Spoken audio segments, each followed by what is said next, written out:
Uh-oh.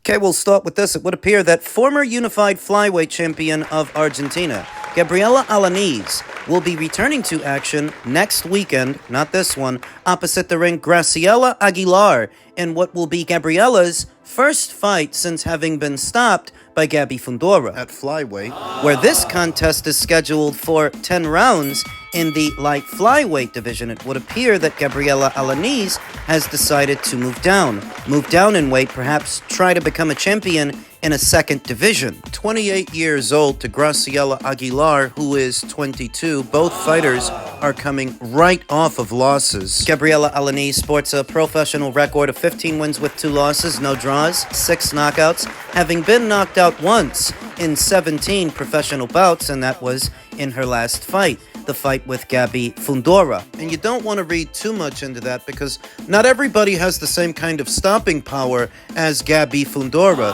to knock out a tough Argentinian slugger like Gabriella Alaniz. Graciela Aguilar doesn't have it, sporting a professional record of 6 wins with 8 losses, 2 draws, and only 1 recorded knockout. Just 1 knockout. There's not much chance that she stops Gabriella Alaniz. Now, this has the look of a rebound fight, a rebuilding fight for the former champion, who will now be campaigning at a new weight. Coming off that loss to Gabby, Graciela is coming off a decision loss to Mexico's own Marilyn Badillo. Graciela is best described as a veteran journeywoman with an upside-down record, the kind of fighter you conjure up to get some rounds and get back in the winner's bracket. She's been in there with Marilyn Badillo, she's been in there with Jessica Bop. She has a grand total of 8 professional losses, so you know the type. What kind of opponent this is, what kind of fight this is. So Gabriella Alaniz was last in action in November of last year.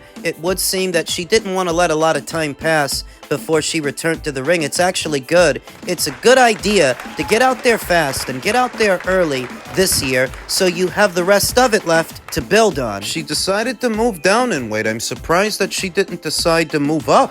Gabriella Alaniz was always an authoritative puncher in the flyweight division. She might be an even more authoritative puncher at light flyweight, where Sarah Bailey holds the WBA title, Lourdes Juarez has the WBC, and Gabriella's countrywoman, Evelyn Bermudez, has the other 2, the IBF and WBO titles. I'm going to assume that this is where Gabriella Alaniz will be campaigning moving forward. I think her very best bet to become a world champion at this weight would be opposite the ring Canada's own Sarah Bailey. Not because Sarah isn't good, but because Sarah only has 5 professional fights. She's a lot less experienced than the other champions at this weight and a lot less experienced than Gabriella Alaniz. So that would be her best bet at winning a title in this division. And we'll see how she makes out. She's an entertaining fighter to watch. Gabriella Alaniz is best described as a mid-range to inside pressure fighter. And those fighters, they have their limitations, but they're never in a boring fight. So it's good to see she'll be back soon, attempting to get back in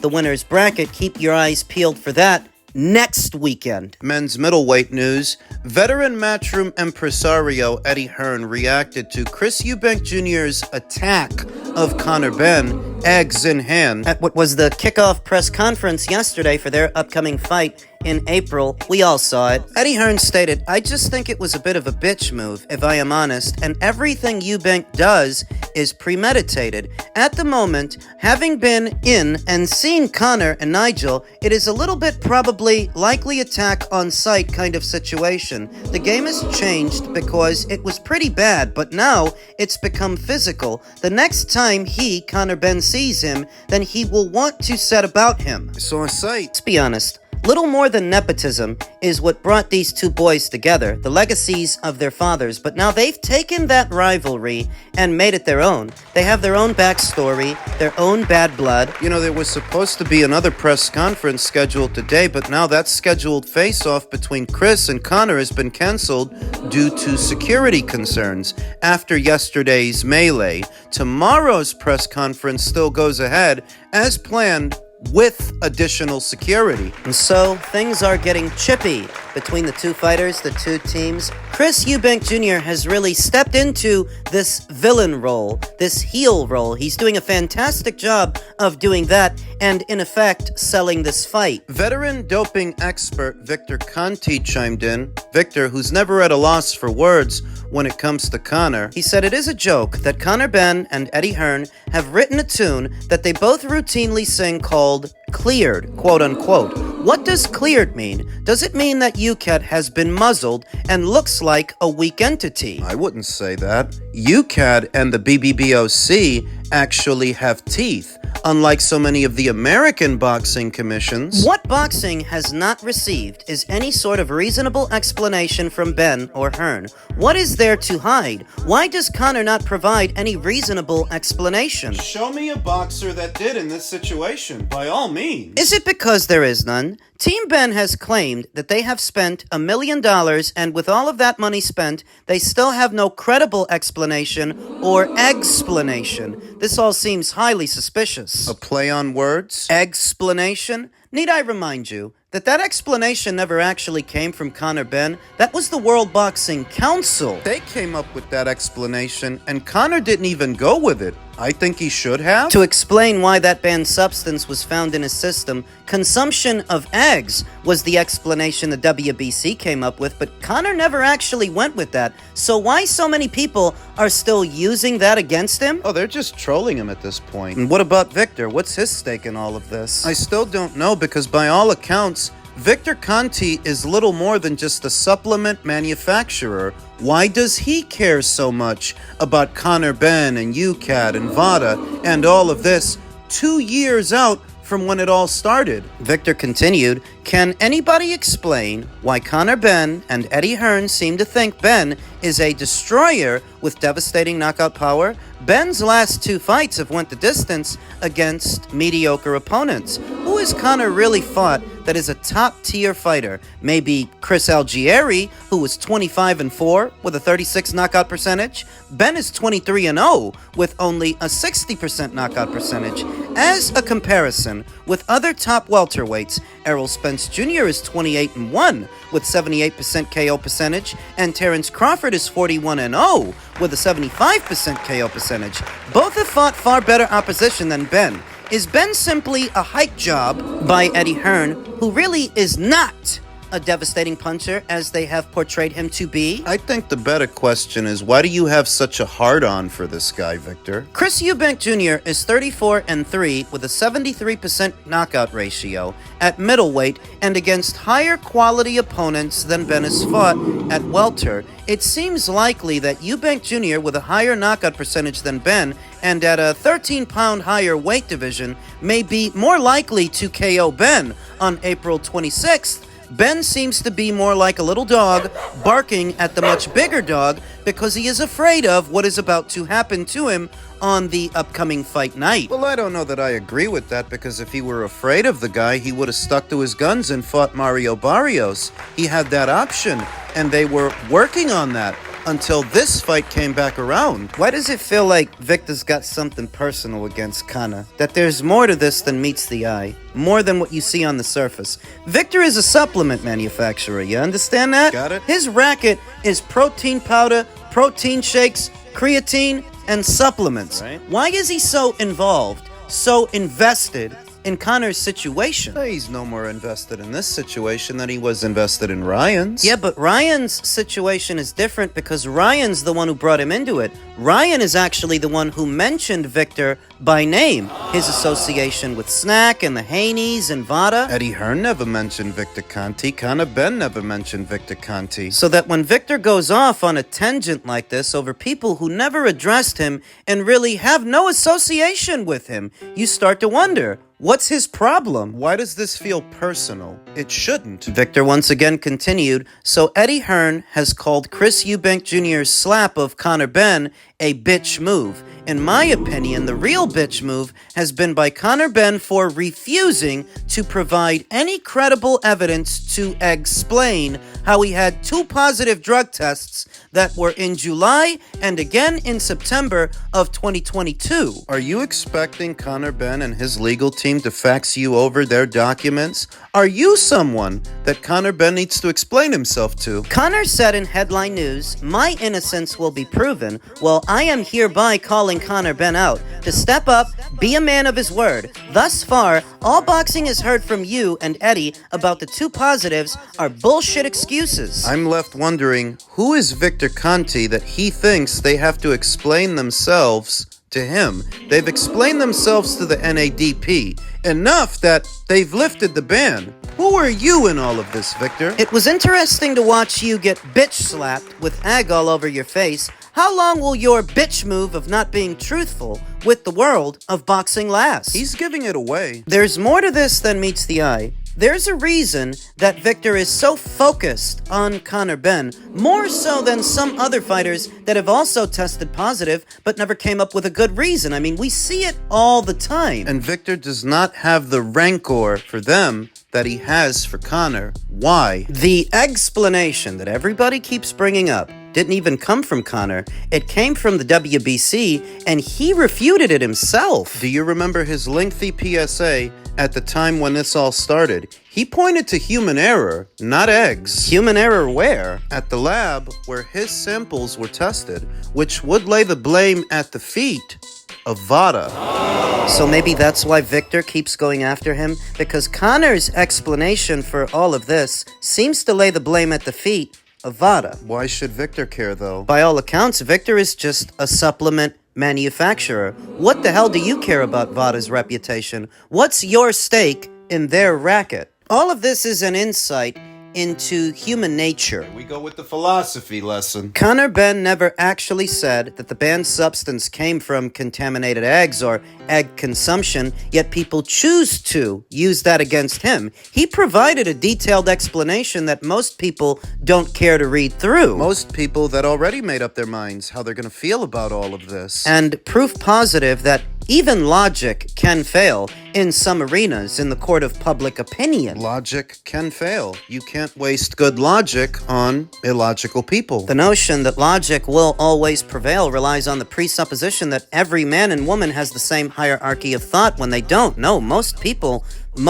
are morons. Idiots. At this point, anybody using the quote-unquote explanation against Conor is only doing so to troll him because they're immature. And Victor? Victor's going after Conor Benn because seemingly Conor is implicating Vada themselves in their testing procedures wherever the samples were tested. When he goes off on a tangent against Conor Benn, he's only doing so in defense of Vada and their reputation. Now, why he's so concerned with their reputation... That's the mystery. What is your stake in Vada's racket? What is your stake in their reputation? What is the nature of your relationship with Vada? You're giving it away that there's more going on here than meets the eye. And if you know what's good for you, you'll shut up and stay out of it. Mind your business. Brian Garcia did insinuate that his doping case was an inside job in connection with Victor Conte in tandem with Vada. Was he right? Was he telling the truth? No, I think he's been juicing. And Conor, what about him? I think he's been juicing too. I think a lot of people in the sport of boxing are juicing. I'm not arguing Conor's innocence. I'm arguing that the matter is settled. It's done. The suspension has been lifted. This has been going on for 2 years now. It's time to let it go. And the more you don't, the more you give it away that there's something else going on here, the more you try to act as Vada's attack dog. You'd be better off shutting your mouth and minding your business. Because outwardly, this is none of yours. What does Conor Benn's situation have to do with you? Who are you to demand an explanation from him? You're gonna get the whole block locked up if you don't shut your mouth! While pretending to be the Caped Crusader championing the cause of a cleaner sport, nobody really believes you've turned over a new leaf, Victor. Underneath it all, everybody thinks you're up to your old tricks. I don't know exactly what your level of involvement is with VADA, what kind of arrangement you have. I just know that the more you go sticking your nose into other people's business, the more you give it away that something's going on. I may not know exactly what it is. I got my eye on you, Victor. I'm watching you. Elsewhere in the middleweight division, the broken hand of Hamza Shiraz, the one he suffered in his fight against Carlos Adames, the performance was such a far deviation from what we had been seeing from Hamza up until this point, an otherwise powerful fighter, knockout puncher. He's knocked out his last 15 opponents before Carlos. See that swelling? One hand's almost 2 times bigger than the other one. Definitely looks like he broke it. Which would explain why he was so tentative and timid, so gun-shy, afraid to let his hands go against Carlos, though Carlos himself has something to do with that as well. As he was bringing it on, he was taking it to Hamza Shiraz, who did a good enough job of protecting himself that he didn't get knocked out. He should have lost. But the judges scored it a draw, so you have to wonder what happens now. Since nobody lost their position. Carlos is still a champion. Hamza Shiraz is still number 1. Out for the foreseeable future to let that hand recuperate, and I understand that Ramadan is supposed to be starting soon. What I would like is for Chris Eubank Jr., should he beat Conor Benn in April, to take on Hamza Shiraz after that. Sheeraz! Hamza's ranked at number 1 via the WBC. Chris Eubank Jr. is ranked at number 2. And if he beats Conor in April, more than seeing the winner face Canelo Alvarez, I would like to see Chris fight Hamza. Bitch! Chris stands to make a lot of money from that fight, and so does Conor. But if Chris beats Conor, do you really think he's going to roll the dice with a guy like Hamza? He had one bad performance, but I haven't sold all my stock. I still think Hamza's a good fighter, and that fight was such a sharp deviation from what we've been seeing that I think it was the hand. I think it's because he busted his hand. He couldn't fight the same way. He was fighting under duress. Being from Pakistan, I feel so inclined to give Hamza another chance. Not from Pakistan. It's not the point. The point is, I'm not ready to give up on Hamza Shiraz.